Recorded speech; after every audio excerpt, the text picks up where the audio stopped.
ملا علی قاری نے طبقات الحنفیہ میں لکھا ہے کہ امام اعظم رضی اللہ تعالیٰ عنہ کا ایک معمول تھا، اور وہ یہ تھا کہ اگر کسی مسئلہ پہ وہ الجھ جاتے، علمی مسئلہ پر، فقہی مسئلہ پر عقدہ، کوئی گانٹھ نہ کھلتی، سمجھ نہ آتا، حل نہ ہوتا، کوئی علمی عقدہ اور علمی فقہی مسئلہ اگر کوئی حل نہ ہوتا تو آپ کہتے کہ یہ جو انفتاح نہیں ہوا، حل نہیں ہو رہا، عقدہ نہیں کھل رہا، الجھن آ گئی ہے، یہ میرے کسی گناہ کے سبب سے ہے۔ آپ اسی وقت استغفار کرتے، وضو کر کے کھڑے ہو جاتے اور نفل پڑھتے، بس آپ کی عبادت اور استغفار سے پردہ اٹھ جاتا، عبادت اور استغفار سے پردہ اٹھ جاتا۔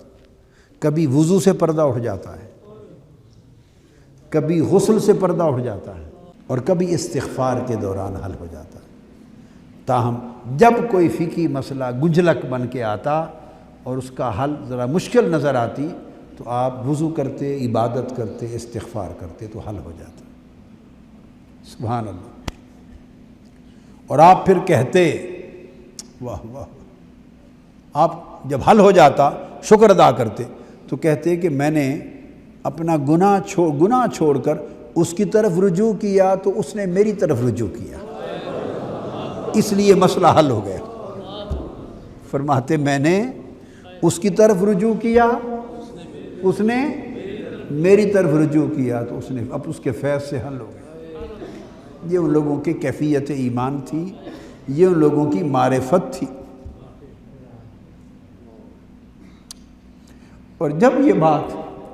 حضرت فضیل بن عیاض کو پہنچی، کتنے بڑے لوگ تھے، لوگ تو وہی تھے، ہم تو حیوانوں سے بھی بدتر ہیں، اور زمانہ بھی وہی تھا۔ جب یہ بات حضرت فضیل بن عیاض کو پہنچی کہ امام اعظم ابو حنیفہ کا یہ معمول ہے، تو ان کی چیخ نکل گئی، فبکا بکاء شدیدا، ان کی چیخ نکل گئی اور بڑی بکا کے ساتھ چیخ کر رو پڑے، کہنے لگے خدا کی قسم یہ جو ابو حنیفہ کا معاملہ تھا اس وجہ سے تھا کہ اس کے گناہ کوئی نہیں تھے، جس کی زندگی میں گناہ کم ہوتے ہیں اسی پر یہ فیض اس طریقے سے ہوتے ہیں، اور جس کی صبح و شام گناہ میں لت پت ہو، وہ استغفار کرے، وہ عبادتیں کرے، وہ وضو کرے، اس کے گرہیں نہیں کھلتی، اس کی گرہیں۔ فرمایا یہ جو ابو حنیفہ کا معاملہ تھا وہ ایسے گناہوں کا نام لیتا تھا، یہ ان کی عاجزی تھی، انکساری تھی، وہ گناہوں کا نام لیتا تھا۔ یہ جو واقعہ ہے در حقیقت اس واقعے کا سبب ان کی قلت گناہ تھی، کہ ان کے گناہ کم تھے۔ کم کا لفظ اس لیے بولا کہ انسان کے لیے معصوم کا لفظ استعمال نہیں ہوتا، کہنا چاہتے ہیں کہ وہ ان کے گناہ نہیں تھے تو یہ ہوتا تھا۔ اور پھر آپ کیفیت دیکھیں نا، ایک خبر پہنچی ہے، اس پر فضیل بن عیاض کی چیخ نکل گئی اور دھاڑے مار کے رو پڑے۔ کیا اثر ہوا ہوگا؟ ان لوگوں کا تقویٰ کے ساتھ تعلق کیا تھا،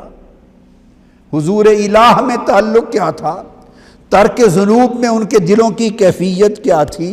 توبہ اور استغفار میں مقام کیا تھا، کہ ایک خبر ملی ہے، ایک خبر ملی ہے کہ اللہ والے کی، کہ اگر کوئی مسئلہ عقدہ ان کا حل نہ ہوتا تو فرماتے یہ میرے گناہ کے سبب سے ہے، اور چھوڑ دیتے اور وضو کر کے نماز پڑھتے، توبہ کرتے، استغفار کرتے تو عقدہ حل ہو جاتا۔ یعنی یہ خبر سنی ہے تو دھاڑے مار کے رو پڑے، چیخ نکل گئی۔ اب اندازہ کر لیں کہ کیا گریہ و زاری، کیا رکت، کیا خشوع و خضوع، کیا تذلل ان کی زندگی میں تھی۔ کہنے کہ یہ اس لیے تھا کہ یہ قلت ذنوب کی وجہ سے تھا کہ ابو حنیفہ کے گناہ نہ تھے۔ اور کیوں نہ ہوتا ایسے کہ سارا دن امام اعظم ابو حنیفہ رضی اللہ تعالی عنہ حضور کی امت میں علم کی خیرات بانٹتے تھے،